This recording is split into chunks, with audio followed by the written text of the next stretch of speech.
I hope you have enjoyed the early afternoon sessions.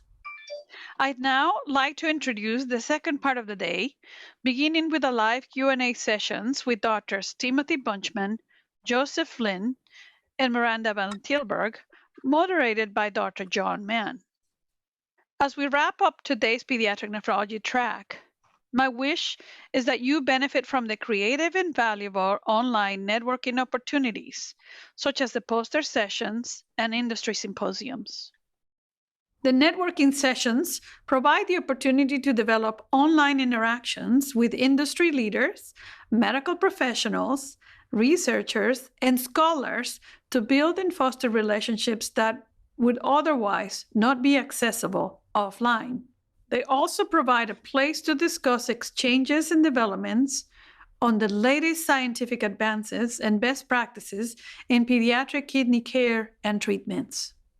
As a reminder, if you missed any of the presentations today, you can view them within the Pediatric Nephrology On-Demand Library. We also encourage you to review the other informative sessions if you plan to participate in either the General Nephrology or Nurse Care Team track. This will help you maximize your experience and participation in the live Q&A sessions held tomorrow. As we conclude, I'd like to acknowledge the pediatric nephrology abstracts that were submitted this year. We appreciate you for your time, attention, and participation in making this conference a priority. We hope that this forum continues to provide you with the most cutting-edge scientific insights in nephrology via the shared knowledge from industry leaders worldwide. As an added benefit, these poster sessions and industry symposiums include the chat feature, which will remain available until August 1st, 2021. Well, hello, this is John Mahan, and since that was a video recorded version of Maria, we can say thank you, Maria, for starting off our live Q&A session. So I have two of our presenters here, and I'd like to introduce them, and we can move to some questions. So Miranda van Tilburg, who is an associate professor at Campbell University, associate professor of medicine and social work, as well as at UNC. And Timothy Bunchman is a professor of pediatrics at Virginia Commonwealth University in Richmond. So having had a chance to watch your presentations online, I really appreciated your content and really thought there were some great points that were made. So this is a chance to have a live discussion. Unfortunately, Dr. Flynn had other commitments that he was unable to reconcile. So if you have questions for Dr. Flynn, you're welcome to put those in the chat box and we will get them to him. Knowing Dr. Flynn, he'll be answering them on Twitter, but he will, I'm sure, be willing to participate as much as he can. So again, please put your questions in, and our crack team will make sure that those come forward to us. So I think I'll start things off while we're waiting for some questions to come in. Miranda, you talked about helicopter parents, and I wonder if there's any evidence that parents of children with CKD are more helicopter than the general parents of kids without chronic kidney disease or without chronic disease. Is there any objective evidence about that? I haven't been able to find it at all. In fact, how do you measure helicopter parenting, right? It then becomes what does that fall into? Which kind of types of parenting would you measure? It's a popular term. I can't measure it directly. Yeah. We do know that parents are worried more, right? But that's true across any chronic disease. It's not just CKD. Yeah. It's any disease. And when parents are worried and they feel more threat of, whatever is happening to their child, they tend to be more protective. So when I look at helicopter parenting, I often look at those concepts of threat and protectiveness. And I haven't seen any studies so far that show that parents of kids who have chronic diseases are more protected than parents of kids who are not. I think in a lot of sense that makes sense that they would be. I would project, hypothesize that they would be, because they kind of have to be. It becomes a question of when does the protectiveness become too much, considering the actual threat level of the child's medical condition. And that's where we go into, okay, at some point we go into what we in our culture call helicopter parenting. Yeah. Well, there is, it strikes me, Miranda, that helicopter parenting is like beauty. Everyone knows what it is, but they have a hard time at defining it. So I think that could be the rest of your career, could be developing a assay for helicopterness, because clearly too much helicoptering gets in the way of the kid developing self-management skills. And I think all of us clinical people see that, right? You see the family that's really inhibiting the kid's growth and development. And I would argue that probably happens to kids without chronic disease, right? That the parents are too helicoptering. So, but is there one question that came in from our audience is, do you think there's any evidence that grandparents are less or more likely to be helicopter caregivers? There might be a generational difference that we generally see among grandparents and parents nowadays. I think, even when I think about how I grew up, my parents parented very differently than we would parent now. Yes. I had a friend talking about her 16-year-old wanting to go to the beach with a couple of friends who are also 16 for a week, in a house that she owns, but by themselves. And we had this really, conversation about, are we even going to allow this? Is this safe? How do you do this? And I said, gosh, when we were 16, nobody cared. And we didn't even have a cell phone. You just were like, see, you're taking a tent. That's all I need to know. Right. So it's changed a lot how we parent and how we culturally perceive what is okay to do and what's not okay to do. And it's one of the really interesting things, because right now we have this high threat perception of our children, that our children will be harmed or they won't live to their full potential if we do or don't do certain things. Mm-hmm. When really the lives of our kids have become better and less threatening, right? They're less likelihood in general of any child to be harmed, but we perceive the harm as being higher. And that's a really interesting thing about our culture nowadays. And I think grandparents, at least some grandparents from different generations who had children in different times when parenting were viewed very differently, would feel that that's just not right. They don't agree with that threat perception that we have. Yeah. And there's good and bad things about that, right? And some things definitely from previous generations parenting, I would go like, oh, the baby, can be spoiled, don't pick it up. I'll be like, that's ridiculous. There's no evidence for that, right? Please do pick baby up. But there's definitely some other things where we might go, ooh, our 3-year-olds cannot do this or this, where, grandparents might go, of course they can, and they might be right. So there's pluses and minuses about that. Yeah. Well, and in this journey for children to become able to be self-reliant and manage their own healthcare, to become an adult, this goes beyond just a style of parenting, but actually one that may or may not allow the child to really prosper as an adult.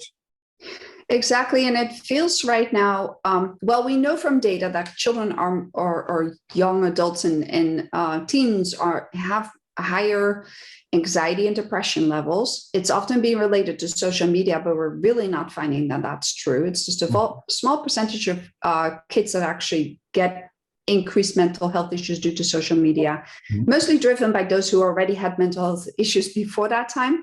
The hypothesis now is that it might be partly driven by how we parent. We know that it has to do with self-efficacy. So, children are more likely, or youth and young adults do, we as adults even, are more higher likelihood of having these mental health issues when we have low self-efficacy. And if it's one thing that helicopter parenting does, which, by the way, every single parent does right now in America. You don't, Yes. you don't get to say I don't do it. Yes. We're all Right. doing it because we're part of the culture. It does breed less self-efficacy and less independence, and that then can lead to things like anxiety and depression. Is that always going to happen? No, right? Every child is different, but overall in the population we see that, and that's driven by it. So it's parenting is always sort of this yin and yang. It's always sort of these two opposites. Do I pay attention? Do I ignore? Do I pay attention? Do I ignore? And we all are oscillating between that. And I would think in general, we need to oscillate a little bit towards having the child try things themselves, allow them to fail because they learn from failures. And if there's one thing of helicopter parenting that we're trying to do out of the goodness of our hearts, totally, because we want to take away everything from our children, right? It's sort of like any obstacle, let's take it away, let's help you. I don't like to see you struggle. I'd rather have to pain myself than you have to pain. And if you do that, they won't have enough failures to learn from. And that's one of the really important things I think to remember. Yeah, I think we see families struggle with that, and I think our healthcare teams struggle with how to help them clearly. So a lot more interesting things to be able to come in there. So one more question on the parenting issue before we ask Dr. Bunchman how he was able to be a parent for so many children and retain his sanity. But one of our attendees asked, is there a curriculum for effective parenting that you endorse, Miranda? And then I'll ask the same question. So there are certain curriculums like the 3 R's, and that are very they're very good. They're shown to be efficacious, and so there are some really good curriculums out there. This is going to show that I'm from UNC, University of North Carolina, but we have the Frank Porter Graham Institute. They've done some excellent work with some of this parenting curriculum, and I would say any research-driven curriculum like that has aspects in it that across all curriculums are very much alike. They might emphasize certain things over others, but there's certain aspects that are very much alike that I would really endorse. In general, what I tend to tell parents is to allow themselves to just be a good enough parents, because there's a lot of pressure on the parents, right? So if child is not doing well, whether they didn't get into Harvard or had a really bad test on their kidney scores, you feel responsible for that, and you're going to be blamed by society about that, especially moms. And taking some of that pressure away from moms is really important, because that's driving a lot of this. They're going to be judged by it, so they not only do they want to help everything about the child, but then they also have this pressure from the outside. And allowing parents to just be good enough parents, to say you're going to, if you're there, you love your child, and mostly they're growing and moving forward, then again, allow yourself a failure once in a while. It's fine, right? They're going to be fine. This is much harder for parents who are in environments where they deal with poverty, they deal with housing that is inadequate, they deal with, I'm talking a lot about parents who have the resources to be able to do what we want them to do, right? And it's hard enough for them. It gets just exponentially difficult for people who don't have the resources. And a lot of times these parents want to helicopter parent as much as anybody else. They just don't have the opportunity to do it. And that then compounds the guilt of these parents exponentially. And so those are probably some of the parents that need most of our help. Yeah. So Tim, I'm sure in your career dealing with families of children with chronic kidney disease, you've probably been tempted to give them parental advice or parenting advice. Oh, we try, right?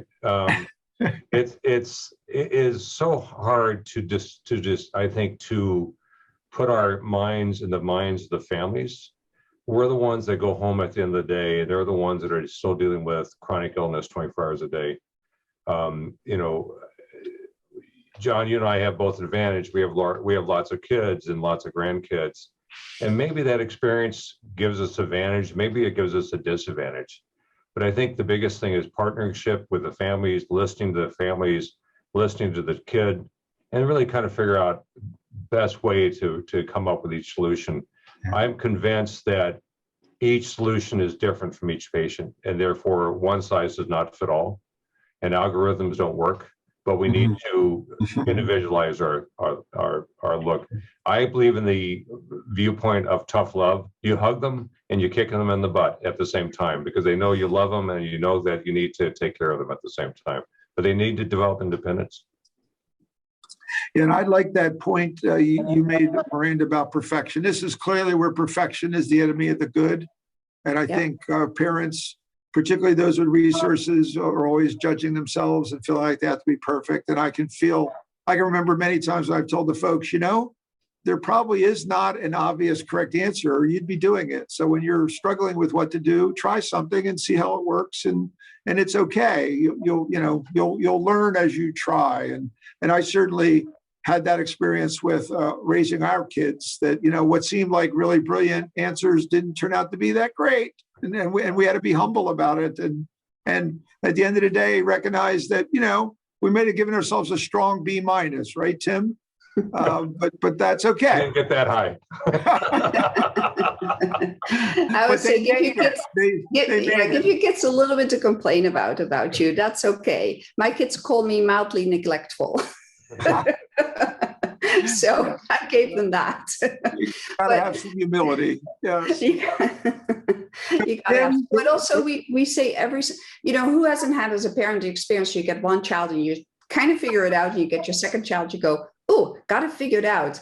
You throw it all out of the window because it's a different child, and it's not, whatever you thought worked the first one might not work for the second one. And then the third one comes along, and we do this sort of the same thing. So collect data. I always tell parents, collect data from other parents who've been in a similar situation, maybe have children a little bit older than yours, and go like, how did you do this? And then say, well, here are 5 techniques. Which one is going to work for me? Or which one is I'm going to try. Maybe I'll try 2 or 3 ways to do it. But yes, I agree. Every child is different. Every family is different. But in general, I think with my talk, I want to just emphasize that if we as clinicians, but then also as parents, keep doing things for our children out of, again, just helping them, I'm not saying we're doing it for any terrible reasons other than just trying to support and help our children. In the long term, we're not helping them. So I like Tim's idea of hug them and kick them at the same time. Yeah, I talk to parents about what you, at the end of the day, you got to do something. So think about it as trial and observation. Trial and error sounds like you're planning on failing, but trial and observation means you try it and you observe and see how it works. And if it works, great. And if it doesn't, try something else and learn from it. Yeah, definitely. So, well, Tim, I want to turn to a question that came in that I presume you have opinions about, which is what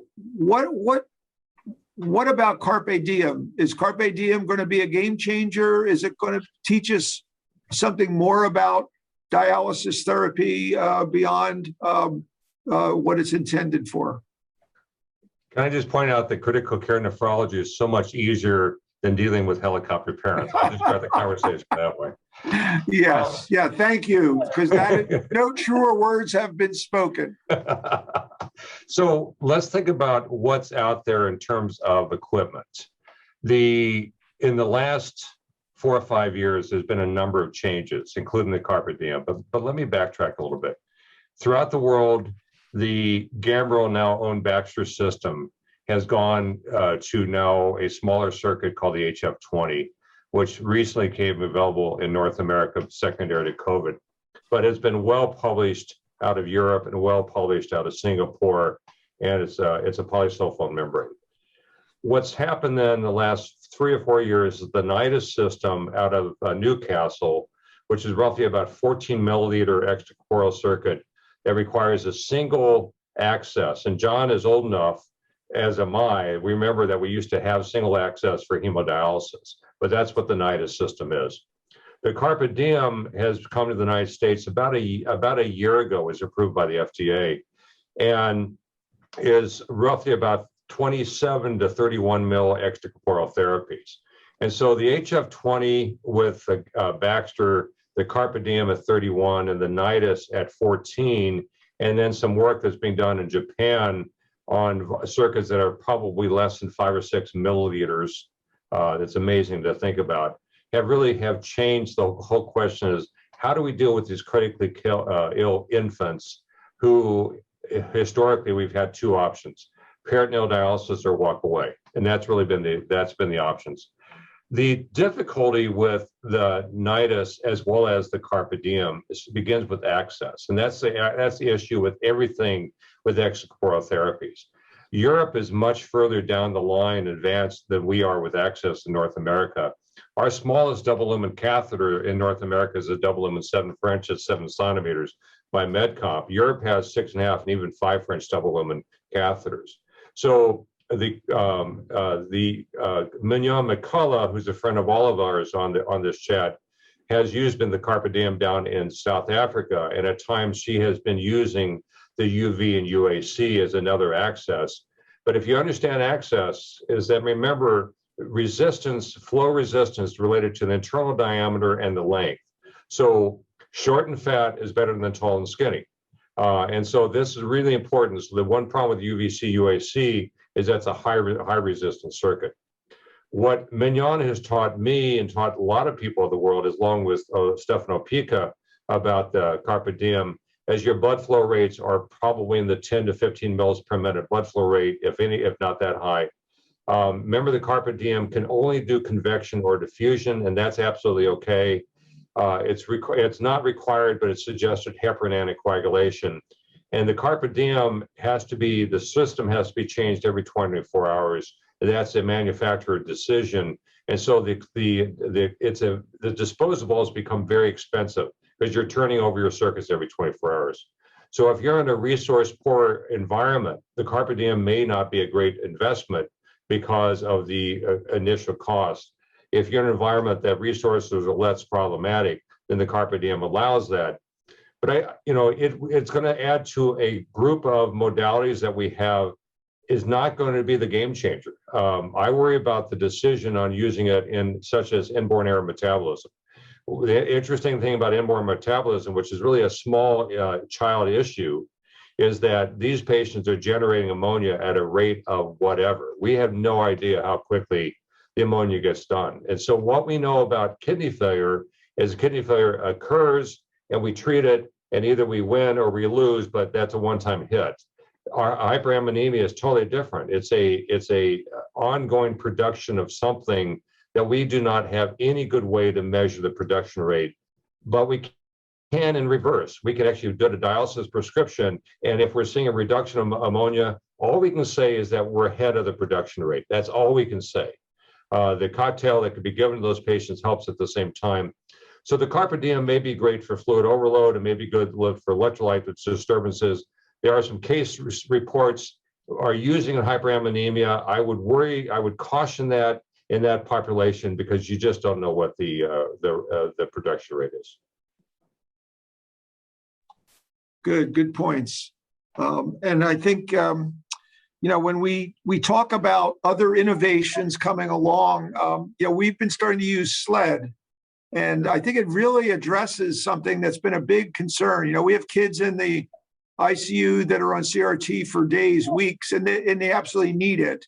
And then you kind of are in that, well, hemo, are they going to, is 4 hours or 6 hours going to be enough? And then the whole stress of going on and off hemo. And Sled just makes so much sense as get them off the need for absolute stillness for 12 hours so they can move and even sit up in a chair and start to rehabilitate. But then to be on Sled while they're sleeping at night is going to give them much better uremia and fluid control than you'll ever get from a 4 or 6 hour hemo treatment. So to me, that really feels like a technique that should really be expanded in that population. What do you think, Tim? So let me comment on that. One of the questions in the chat was, is Sled and PIRT the same thing? And it can be used interchangeable. The word PIRT is kind of a term that means anything that's intermittent. but it has been used with Sled. Sled is more of a company name. PRRT is more of an evolving name. But Sled has an advantage. It's a hybrid model between CRT or peritoneal dialysis, which is 24 hours a day, versus intermittent hemo, which is 3 to 4 hours a day. It's a classic 8 to 12 hours a day.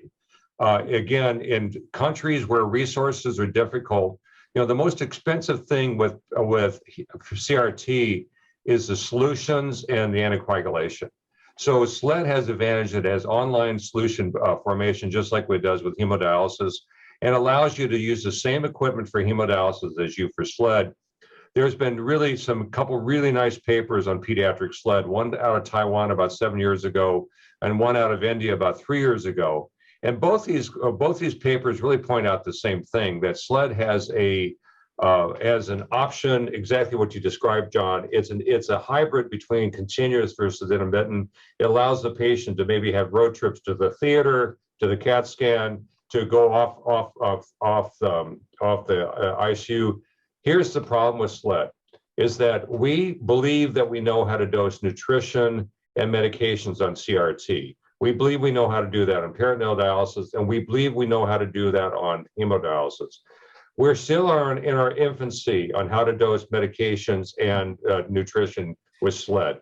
And I think that's for the people on the line here. If you ask me what the research options are in the world in critical care nephrology, it's optimal delivery of nutrition and optimal delivery of medications with all the different 5 modalities that we have to give us a better, give us a cookbook, give us some guidance on how we do this better.